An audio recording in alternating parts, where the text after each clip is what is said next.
ओम।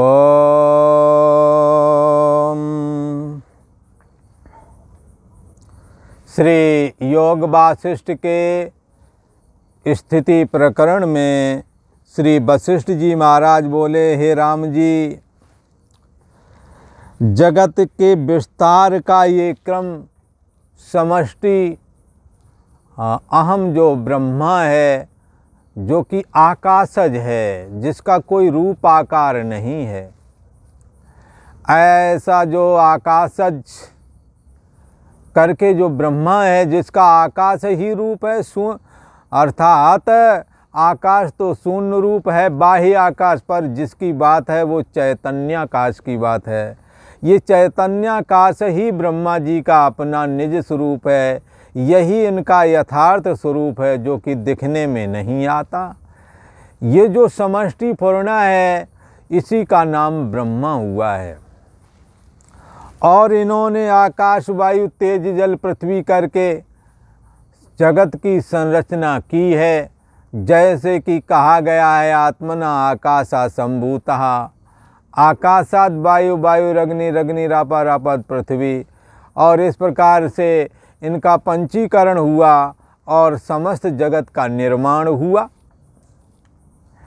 तो यहाँ परमेष्ठी ब्रह्मा जी का जो आकाशज नाम है, तो मूल प्रकृति जब चैतन्य ब्रह्म में होती या उसकी पूर्णा जब होती है, तब चैतन्य और मूल प्रकृति के संयोग मात्र से जो निरहम पद ब्रह्म है, उसमें अहम पद उदय हो जाता है। ये अहम पद ब्रह्मा कहलाता है। यही ब्रह्मा कैसा है, इसका कोई रूप आकार नहीं है। मूल प्रकृति के साथ चैतन्य ब्रह्म जब जोड़ता है तो समष्टि अहम, इसी को ब्रह्मा कहा गया है। और इसी ने संकल्प से जगत की रचना की है। किसी ने कहा कैसे संकल्प से रचना कर दी होगी, तो बंधुओं, आज भी जगत की रचना संकल्प से ही हो रही है। बोले कैसे हो रही है बताओ महाराज। अरे ये जो मकान तुम्हारा बना है, ये तुम्हारा संकल्प है। तुमने सोचा कि हमने मकान बनाना है, तब ही मकान बना है। और कैसा बनाना है ये भी तुमने संकल्प किया, तो नक्शा बनाया, वैसा ही मकान बना है। आपके मन में संकल्प आया कि मैं विवाह करूं, संकल्प आया का मतलब विचार आया, रहने की आवश्यकता के वशीभूत होकर आपके अंदर ये संकल्प उठा, मेरे को मकान होना चाहिए। और फिर कभी संकल्प हुआ गरीबी देख कर, मैं धनम, मेरे को धन होना चाहिए, तो ये भी संकल्प का नतीजा है भला। और मैं जाया, मेरे को पत्नी चाहिए, इस तरह का संकल्प जब होता है, तब ही आप शादी विवाह आदि में प्रवृत्त होते हैं। तो इस प्रकार से सारा जगत कैसा है, संकल्प रूप है। आप बैठे हैं और आपको कहीं जाना है, मन में संकल्प बनेगा, चलो उठो, यहाँ आप तो बैठे रहोगे, फला जगह चलते हैं, वहाँ ऐसा ऐसा काम है, वो कर लेंगे। तो ये क्या है, ये एक संकल्प है।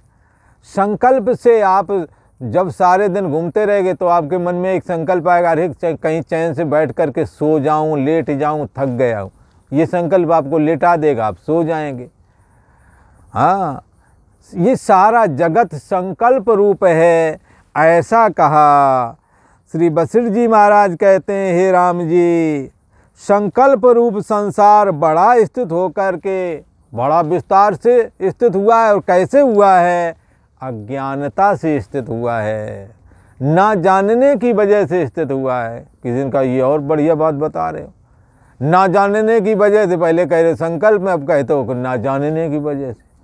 हाँ, ना जानने की वजह से। जैसे स्वप्न वाले जगत में आप और हम सब प्रकार की क्रियाएं कर रहे थे, पर ये स्वप्न है ऐसा तो नहीं जानते थे। यदि जानते तो स्वप्न के सुख में सुखी और दुख में दुखी न होते।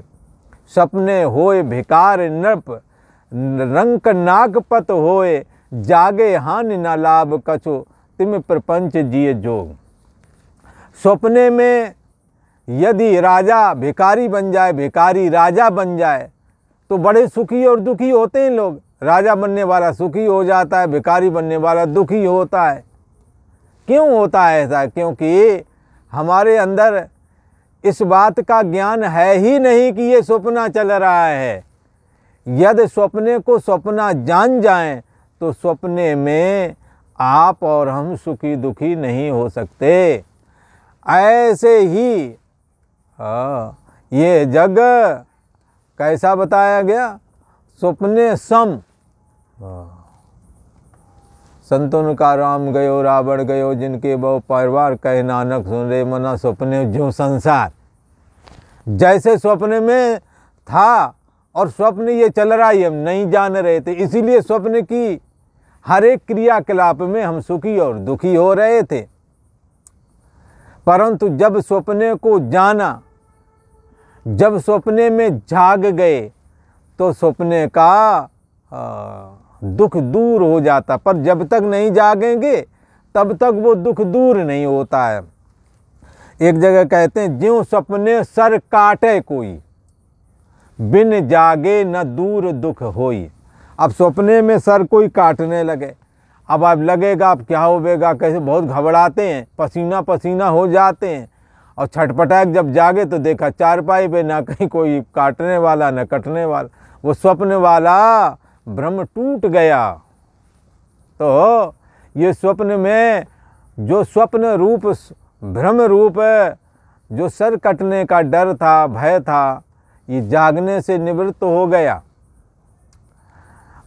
परंतु सपने में यदि कोई बचाना चाहे तो सपने का ही आदमी बन करके आए, और जो लोग आपको तंग कर रहे हैं आपकी मदद करें और आपको लड़ाई झगड़ा से अलग कर दें, तो उस तरह से यदि करोगे तब तो स्वप्न में आपको स्वप्न वाले आदमी ही बचाने वाले आना चाहिए। पर सारे सपने का दुख अगर निवृत्त करना है तो सपने से जागना होगा। ऐसे ही इस जगत में भी आपको धन नहीं, किसी ने मदद कर दी, आपकी धन की कमी पूरी हो गई, चलो ठीक है, मकान नहीं था किसी ने बनवा दिया या आपने मेहनत कर ली। परंतु इस जगत की निवृत्ति यदि देखना चाहते हैं, स्वप्नवत ये जो जगत है इसमें सुखी और दुखी होना हर एक को जो जन्मा है, आकर जिसने जन्म लिया है, जिसने जन्म लिया है उसने बचपना जवानी बुढ़ापा में होते हुए अपने शरीर में नाना प्रकार के कर्तव्य कर्मों के करते समय सुखी और दुखी होते हैं। और निषिद्ध कर्म करते हैं तो नरकई में जिंदगी हो जाती है। शुभ कर्म करने में भी कई बार क्या है, छोटी मोटी गलतियां हो जाती हैं, जान के नहीं अनजान से हो जाते हैं, तो भी सुख दुख प्राप्त होता ही रहता है। जिनके आज्ञाकारी बच्चे और सब कुछ धन संपत्ति का, वो दुखी नहीं होते हैं, वो भी दुखी होते हैं और वो सुखी भी होते हैं। एक जानवर भी, एक कुत्ता भी, ये भी अपने आप में उनका भी समय आता, वो भी सुखी दुखी हो लेते हैं। हाँ, ऐसे ही गरीब से गरीब आदमी की वृत्ति भी रुकती है, वो सुखी हो जाता है, तो दुखी भी होते हैं। ये सुख और दुख का सिलसिला जगत के सत्य लगने की वजह से है। इसलिए यदि अज्ञानता की निवृत्ति हो जाए तो ऐसे ही जगत के दुखों का अंत हो सकता है। जैसे कि मानसिक दुख, शरीर तो तुम्हारा चारपाई पे पड़ा था, स्वस्थ था, परंतु मानसिक दुख ऐसा था कि सपने में आपको लग रहा था कोई हमारा सर काटे ले रहा। तो अब आप ये दुख जो था स्वप्ने वाला, ये मानसिक था बंधुओं। मानसिक दुख ये जागृत का भी है।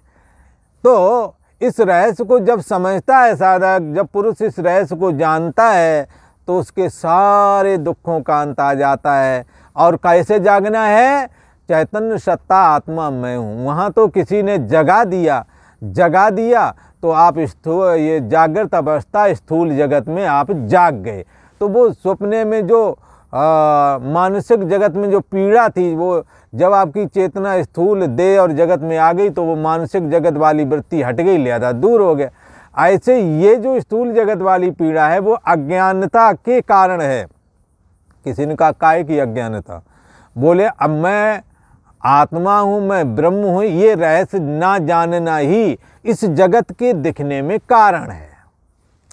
तो इस अज्ञानता की निवृत्ति होने पर मन के मिथ्यात्व का निश्चय हो जाता है और मन में ही देहाभिमान रहता है। मन के अंदर जब जगत के मिथ्यात्व का निश्चय होता है तो देहाभिमान गलत हो जाता है। भिद्यते हृदय ग्रंथि, हृदय की गांठ कट जाती है।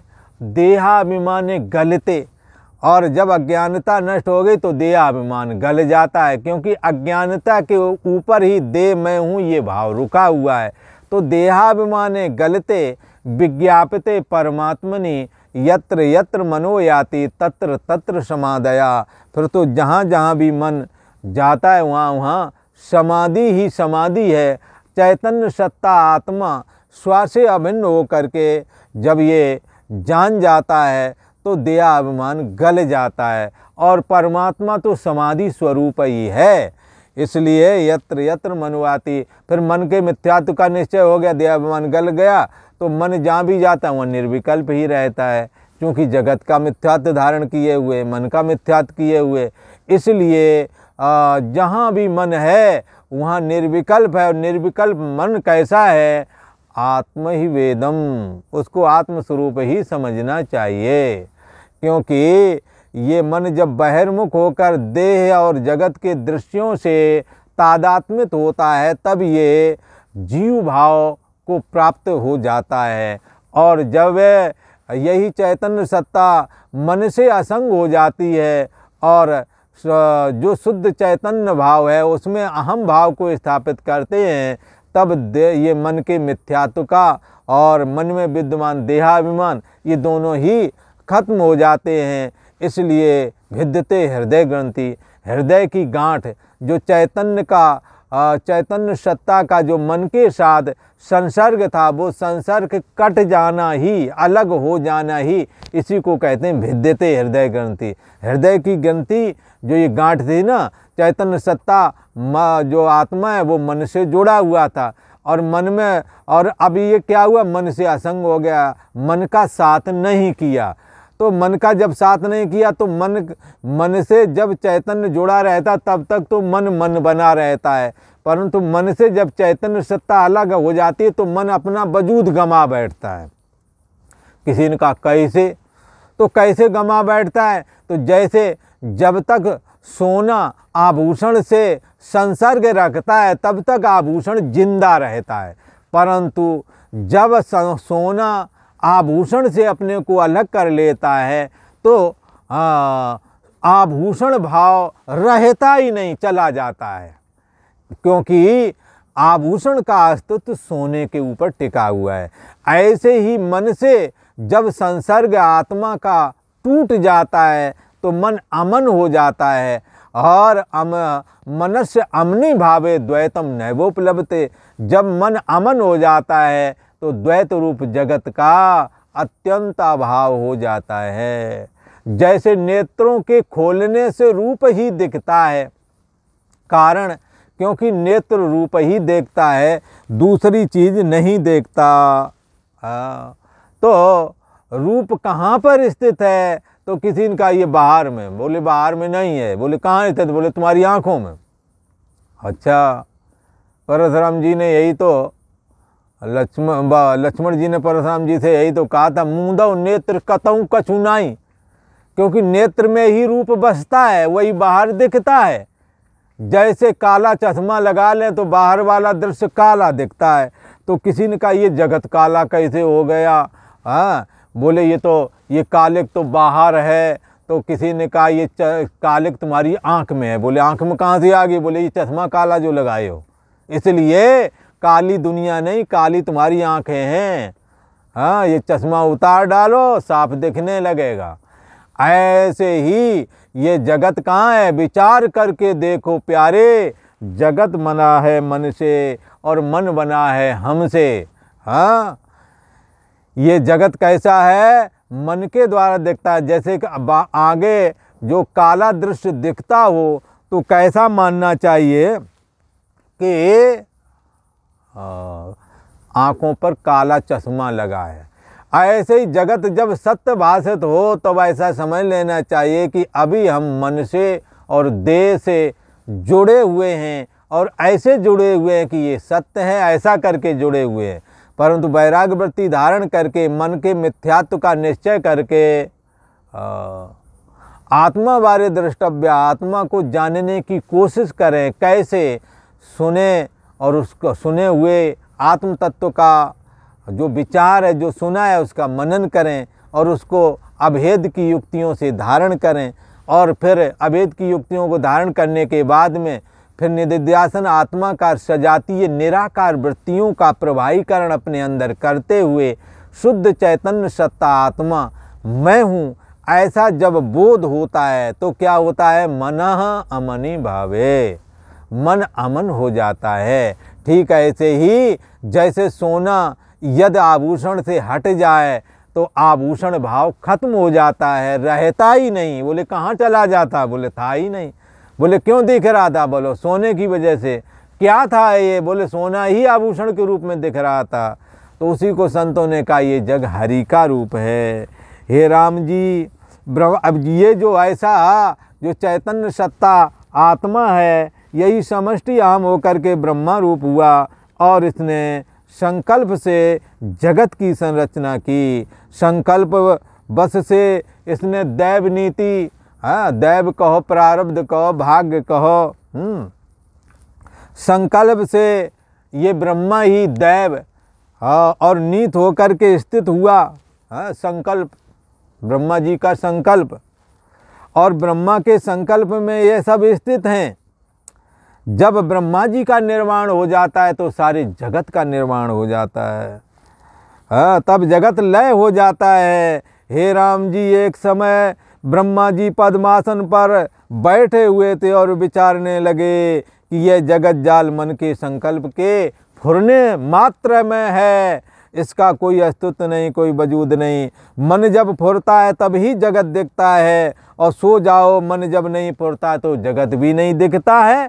ऐसे ब्रह्मा जी इस जगत जाल को देख करके विचार करने लगे, और बारंबार जब उन्होंने विचार किया तो यही पाया कि मन के मन में ही जगत की स्थिति है। आत्मा तो जगत भाव से रहित है। मन के फुरने से जगत उपज आता है। नाना प्रकार के विचार संयुक्त व्यवहार भी दिखते हैं यहाँ पर, तो भी ये सब मन रूप ही हैं, ऐसा समझना चाहिए। इंद्र है, उपेंद्र है, मनुष्य हैं, दैत्य, समुद्र, पर्वत, पाताल, पृथ्वी से लेकर सर्व जगत, हे राम जी, ये सब माया मात्र ही है, मन का संकल्प मात्र ही है। ये बात अलग है। ये पंच महाभूत आकाश पाताल पृथ्वी आदि ये सब ब्रह्मा जी के समष्टि मन की, ब्रह्मा रूप जो समष्टि मन है, समष्टि अहम है, इसी को ब्रह्मा कहते हैं। इसकी पूर्णा में समष्टि चीज़ें बनी, और समष्टि से जब व्यष्टि हुआ तो हमारे आपके अंदर जो मन खड़ा हुआ तो उसने व्यष्टि जगत बनाया। ये घर बार है, ये परिवार है, ये तुम्हारे मन का बनाया हुआ है, इसलिए ये भी तुम्हारे संकल्प में स्थित है। आपने कहा ये हमारी पत्नी बच्चे हैं, आपने विवाह किया, आप कहोगे हमारी पत्नी बच्चे नहीं, हम संकल्प खत्म करते हैं, लोग तलाक अलग भी ले लेते हैं, तो वो पत्नी का या पति का संकल्प मिटा दिया, तो मिटा दिया है। पर हमारे ये तो समझाने के निमित्त कहते हैं, हमारे यहाँ तो विवाह शादी का बंधन 7 जन्म का कहते चाहे, पर जगत के विचार करने के निमित्त जब परमार्थ सत्य का विचार करते हैं तो ये बात हम क्लियर करने के लिए उठाते हैं। ऐसा नहीं समझना कि कल को ये बात सुनकर के आपस में झगड़ा कर बैठो, ना कोई किसी का पत्नी ना कोई किसी का पति। जब तक जीना है तब तक सीना है, जब तक इस संसार में रहना है तब तक इसी नाते से जुड़ कर के चलना है। इसके मिथ्यात्व का निश्चय करके परमात्मा से जुड़ जाना है। इसलिए का रहमन धागा प्रेम का मत तोड़े चटकाए, टूटे से फिर ना जुड़े, जुड़े गांठ पर जाए। इसलिए हमने ये किसी को चढ़ाने के लिए ज्ञान नहीं धारण करना, ये अंदर की बात है। अंदर में रहस्य को समझें और चैतन्य सत्ता का, परमात्मा का अनुभव करें, उसमें स्थिति लाभ प्राप्त करने की कोशिश करें। यही प्रयोजन शास्त्र का है कि जगत में रहते जगत से हम अलग कैसे हों, और सारे जगत के कार्यों को करते हुए भी हम मुक्त स्वरूप आत्मा का अनुभव कैसे कर सकें, इस रहस्य को क्लियर करता है ये महारामायण श्री योग वासिष्ठ नाम का ग्रंथ। तो यहाँ कहते हैं कि सर्व जगत जाल माया मात्र, और यद्यपि ये बड़ा फैल रहा है तो भी माया मात्र ही है। नाना प्रकार के जगत जाल यहाँ दिखते हैं। इसलिए ब्रह्मा जी यहाँ सोचने लगे कि मैं अब इससे निवृत्त हूँ, ये हमारे ही संकल्प का जाल है। ऐसे विचार करके उन्होंने अनर्थ रूप संकल्प को दूर कर दिया अपने से, और आदि अंत रहित अनादि मत परम ब्रह्माकार आत्मा रूप जो आत्म तत्व है उसमें मन को लय कर दिया। शुद्ध चैतन्य सत्ता में अपने मन को आत्म संस्तम मना कृत्वा अपने आत्म तत्व में अपने मन को लय कर दिया, और आनंद स्वरूप आत्मा हो करके स्थित हो करके कैसा आनंद रूप आत्मा हो करके अपने आप स्वयं में स्थित होकर निर्मल निरहंकार परमात्म तत्व में स्थित हो गए और निर्गुण निराकार हो गए। जैसे कोई व्यवहार से थका हुआ विश्राम करता है, तैसे ही वह अपने आप से आत्म तत्व में स्थित हुए। जैसे समुद्र अक्षोभ होता है, उसमें क्षोभ नहीं होता, ऐसे ही वो ब्रह्मा जी अक्षोभ हुए और ध्यान में लग गए। फिर जब ध्यान से जागे तो जैसे द्रवता से समुद्र में तरंग फुर आता है, तैसे ही उस चैतन्य सत्ता में जब ब्रह्मा जी का चित्त फुरा, और चित्त के फुरने के बस से ब्रह्मा जी फिर फुरना रूप हो गए, अर्थात मैं ब्रह्मा हूँ ऐसा अपने को देखते हुए जगत के कार्य में प्रवृत्त हो गए। तब जगत को देख करके फिर चिंतन करने लगे कि संसार दुख सुख से संयुक्त अनंत फांसी से बंधायमान है, राग द्वेष भय मोह से दूषित है। इस प्रकार ऐसा ये जगत बड़े दुख का कारण है। हे राम जी, इस प्रकार जीवों को दुखी देख के ब्रह्मा जी को दया उपजी। तब उन्होंने अध्यात्म ज्ञान से संपन्न उपनिषद और वेदांत प्रकट किए, और बड़े अर्थ संयुक्त नाना प्रकार के फिर ब्रह्मा जी ने शास्त्रों की रचना की कि जीवों की मुक्ति के निमित्त उन्होंने पुराण भी रचे, और परम पद जो आपदा से रहित है उसमें स्थित हुए, और जीवों को भी परम पद में स्थित कराने के निमित्त शास्त्र उपनिषद वेदांत और पुराणों की ब्रह्मा जी ने रचना की है। और आज इतना ही। ओम।